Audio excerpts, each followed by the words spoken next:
House Minority Leader Nancy Pelosi, who has served for 3 decades on Capitol Hill, said she had not seen or experienced the kind of behavior that sparked the vast Me Too campaign for victims of sexual harassment and assault. The San Francisco Democrat made the comments during a wide-ranging interview at a Los Angeles Times and Berggruen Institute event in downtown Los Angeles Wednesday. More than 140 women in California's Capitol, including legislators, Capitol staff, political consultants, lobbyists and the Congresswoman's own daughter Christine Pelosi, signed a letter on Tuesday calling out a pervasive culture of sexual harassment and mistreatment there. "I don't have that experience in Washington, D.C. I just don't," Pelosi said when asked if the nation's capital had the same problem. "I have not seen that." She said that there should be zero tolerance when it comes to disrespect for women and thanked those who have shared their stories. "Your courage gives comfort to other women," she said.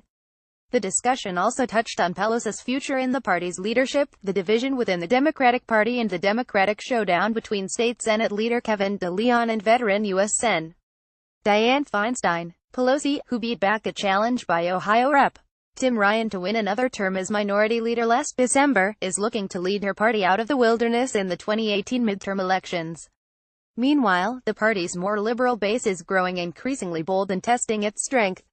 Progressive activism fueled a nearly successful effort by progressive Kimberly Ellis to lead the state party, as well as the acrimonious push for a single-payer healthcare bill in Sacramento this year. On Wednesday, Pelosi pushed back on the idea that the party is not united. "It has its diversity, and that is what its beauty is, but these are not big differences within the party," she said. Pelosi tried to stay out of the emerging fight between DeLeon and Feinstein, but did tell the crowd she thinks Feinstein's seniority in Washington is a valuable asset. "People running against each other for office, that is a democracy," she said. "I do think that it is important to note how powerful Dianne Feinstein is in Washington, D.C., and how important that is to the state of California.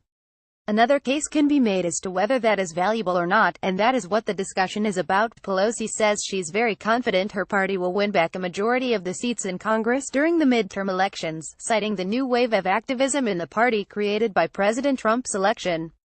Democrats have ambitious plans to take back the House that depend in large part on defeating Republicans in California districts that former presidential candidate Hillary Clinton won last year.